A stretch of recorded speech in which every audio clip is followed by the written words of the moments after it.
YouTube, what's good, guys? It's your boy TD, and I'm back again with another video for Fantasy Good Sports, guys. And today's video is going to be on Stefon Diggs got traded to the Houston Texans. Yes, guys, Stefon Diggs got traded to the Houston Texans. Now, listen, I'm going to break down what I think about both teams, Stefon Diggs, and just give you some context, what my opinion about this. I know y'all like me to do urgent news. Usually it's very hard for me to do urgent news because I work all day. I don't get off till about 5 o'clock, but I thought on my lunch break that I would come out and break this down. So, guys, let me get a little bit of my drink. This is some of that green drink.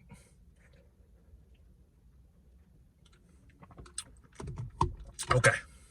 All right. So let's talk about Buffalo.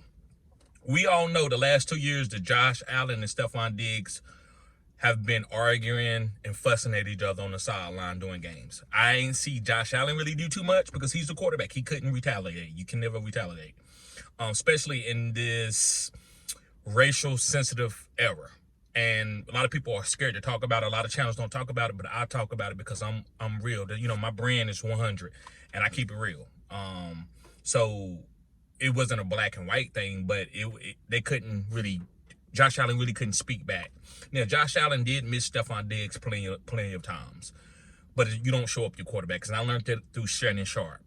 So they needed to trade Stefon Diggs. Should they traded him last year? No, I believe that they should have brought him back one more year like they did, and they tried.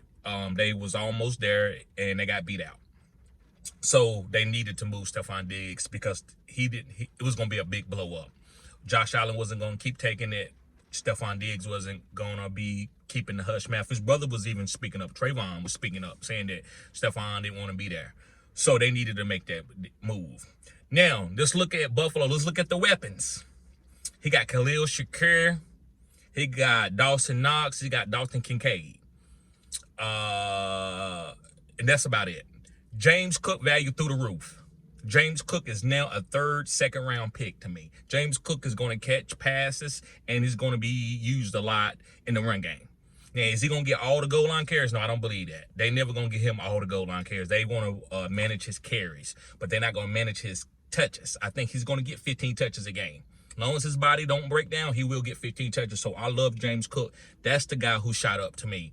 Khalil Shakir is still a guy that you could take a shot on at the end of your drafts, but we still got the rookie draft or the NFL draft coming up, and we need to see what's going to happen. I believe they're going to trade up and take a guy in the top 10 or even make a trade for T. Higgins or somebody like that, right? I believe that can help their team out. They will have a good wide receiver. I will draft that wide receiver. I'm not going to take him early, but I will draft that wide receiver that's playing with Josh Allen. So I think Buffalo did a good job. I don't think anything to it. I just think sometimes people grow apart, especially with players. All right, so let's get to Houston. I know a lot of you just think, oh, my God, Tank Dell. Oh, my God,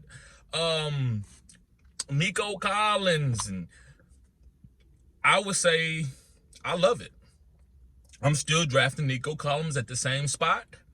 And I'm still drafting Stefon Diggs at the same spot. Now, Tank Dell, I am waiting a little late to get him. But Tank Dell now is going to be a boom-bust guy. And I'm okay with taking a boom-bust guy. I'm not taking him in the 4th round.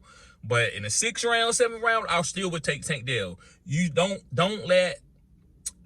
See, a lot of you want a wide receiver who's going to be hyper-targeted 12, 13 times. If he's not doing that, you don't want him. He's going to be derailed. Guys, if you go back and look at guys that are in the top 12 or even finish top 5 in the fantasy football season, they don't always get 12 targets a game. Sometimes they're getting 7 or 8, but they honey touches. And when I say honey touches, I don't want to say on the green zone, but what I mean, they really good touches during the game. Like they giving you touches where you can score, right? So you don't need 12 targets. You don't need 5 or 6 empty targets where you're getting 6 catches for 40 yards. Sometimes a guy that's getting 5 targets can be just as good as a guy that's getting 12 targets. T. Higgins gets way more targets than a lot of other guys, but it's other guys that score more than T. Higgins because of the situation and the offense they in.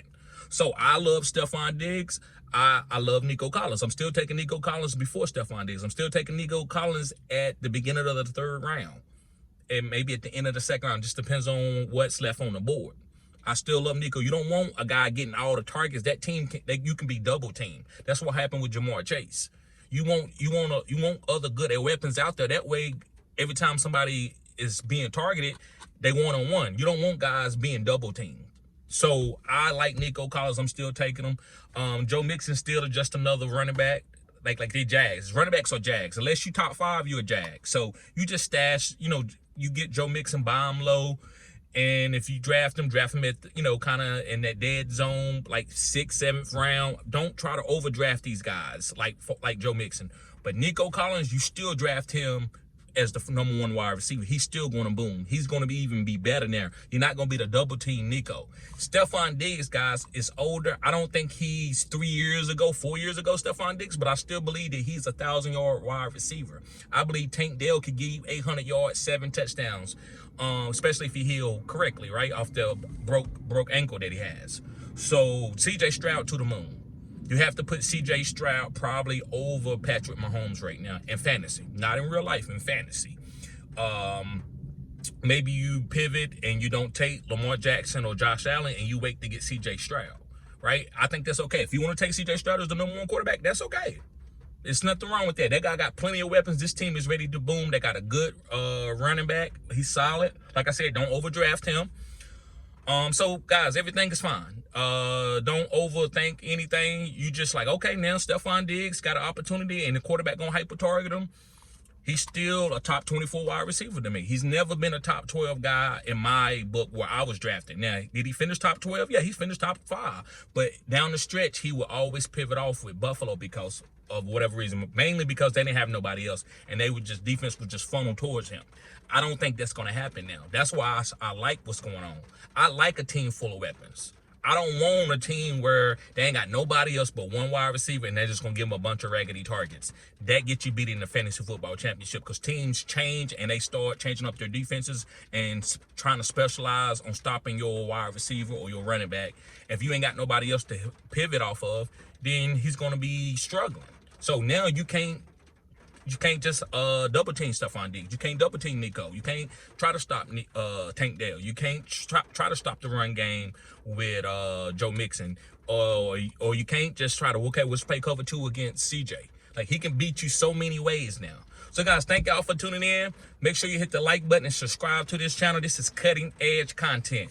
Peace.